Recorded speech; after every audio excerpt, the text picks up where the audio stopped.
నేడు కేంద్ర కేబినెట్ సమావేశం జరగనుంది. ఉదయం 11 గంటలకు ప్రధాని మోడీ అధ్యక్షతన భేటీ కానుంది. శాఖల వారీగా మంత్రుల పనితీరుపై ప్రధాని మోడీ సమీక్షించనున్నారు. అలాగే కొత్త ఏడాదిలో లక్ష్యాలపై దిశానిర్దేశం చేయనున్నారు.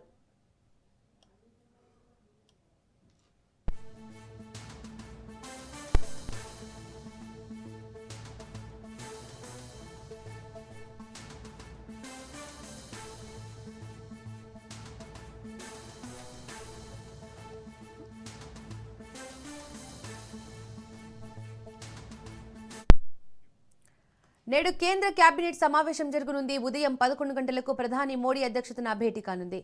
శాఖల వారీగా మంత్రుల పనితీరుపై ప్రధాని మోడీ సమీక్షించనున్నారు. అలాగే కొత్త ఏడాదిలో లక్ష్యాలపై దిశానిర్దేశం చేయనున్నారు.